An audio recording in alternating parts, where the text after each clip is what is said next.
Visakha GVMC Gandhi విగ్రహం వద్ద వాలంటీర్లు ఆందోళన చేపట్టారు. ముఖ్యమంత్రి చంద్రబాబు వాలంటీర్లకు ఉగాదికి తీపి కబురు చెప్పాలి, 10,000 జీతం పెంచుతాము అన్నారు. వాలంటీర్లను కొనసాగిస్తామని పవన్ కళ్యాణ్ హామీ ఇచ్చారు. వాలంటీర్లకు మార్చి 29 తేదీలోపు చంద్రబాబు ఇచ్చిన హామీ నిలబెట్టుకోవాలి అని తెలిపారు. కూటమి ప్రభుత్వం మాకు ఉద్యోగాలు ఇవ్వాలి, లేదంటే విజయవాడను ముట్టడిస్తామని హెచ్చరించారు. అందరికి నమస్కారం అండి. నా పేరు దీప్తి.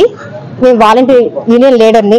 ఇప్పుడు ఇన్నాళ్ళు అంటే వేరే ప్రధాన కార్యదర్శిని చెప్పి ఇప్పుడు యూనియన్ లీడర్గా ఎందుకు అన్నానంటే, ఇప్పుడు అన్ని అసోసియేషన్స్ కలిపి ఒక యూనియన్ గా ఏర్పడ్డాయి. ఇప్పుడు 4 అసోసియేషన్స్ వేరువేరుగా ఇన్ని రోజులు చేసాము. కాకపోతే ఇప్పుడు అన్ని అసోసియేషన్స్ కలిపి గవర్నమెంట్ కి ఎదురెళ్ళాలని నిర్ణయించుకున్నాం. ఎందుకంటే ఎవరి మెటకాలు చేస్తుంటే అక్కడ గవర్నమెంట్ కి ఎలా వెళ్తుందంటే, అక్కడ 100 మంది వచ్చారు, 200 మంది వచ్చారని రిపోర్ట్ వెళ్తుంది. అలా కాకుండా మేము అందరం ఒకటిగా ఇక్కడ యూనిటీగా ముందుకెళ్ళాలని నిర్ణయించుకొని 4 అసోసియేషన్లు కలిపి ఒక యూనియన్ గా పెట్టుకొని ఇప్పుడు ముందుకు వెళ్తున్నామండి.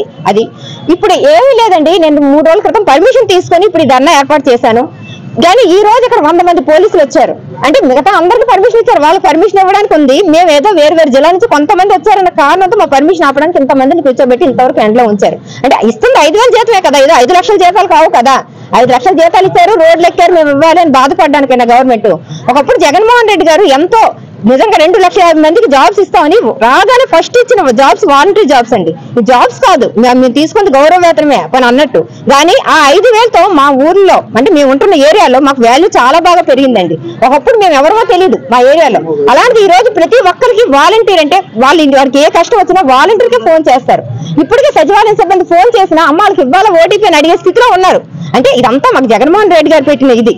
కానీ ఈ రోజు ప్రభుత్వం వచ్చాక ప్రభుత్వం ఇచ్చిన హామీలు ఏవి నెరవేర్చట్లేదు. చంద్రబాబు నాయుడు గారు ఏమన్నారు, ఉగాది రోజు వాలంటీర్స్ బియ్యం ఉంచుతామన్నారు. అప్పుడు కూడా మేము వైసీపీ కార్యకర్తలు వాళ్ళకి తెలుసు కదా, మరి ఆ రోజు ఎందుకు ఇచ్చారు హామీలు? అంటే వాళ్ళకి ఎలక్షన్ లో ఓట్లు కావాలి, ఓట్లు వాలంటీర్స్ ద్వారా ఏదో ఒక విధంగా తీసుకోవాలనే ఉద్దేశంతో ఇప్పుడు వాళ్ళు ఇచ్చారు. అప్పుడు ఈ హామీలు ఇచ్చారు.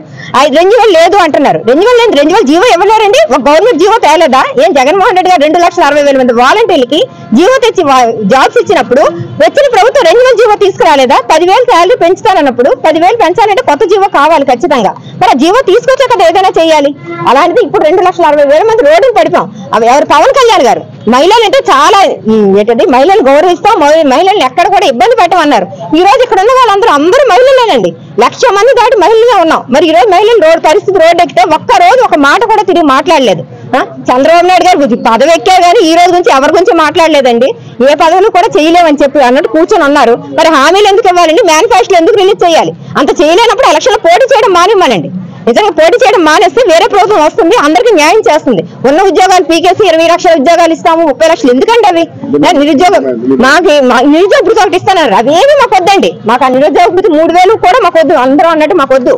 మాకేంటంటే ఉన్న వాళ్ళకి తీసుకోమనండి. ముందు ఉన్న వాలంటీర్స్ అందరినీ తీసుకొని మాకు విధుల్లోకి వెళ్ళమని చెప్పండి. ఇంతవరకు విధుల్లోకి వెళ్ళలేదు మేము. మాకు జాబ్స్ అంటే మాకు వాళ్ళు ఏ పని చెప్పట్లేదు. మరి జీతాలే వెయ్యాలి కదా. ఇప్పుడు ఒక దగ్గర మనం పని చేస్తున్నాం, వాళ్ళు పని చేయి జాబ్ అంటే మీకు పని చెప్పనంత మాత్రం జీతాలు ఆపరు కదా.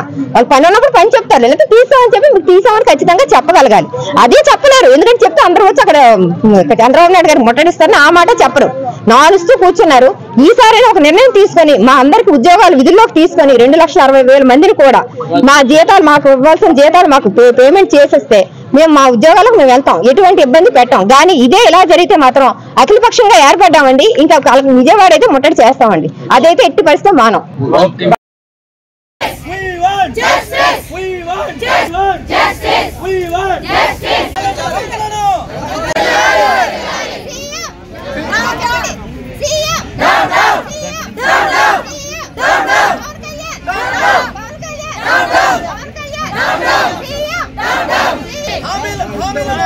ముఖ్యమంత్రి గౌరవ పత్రం చేయాలి.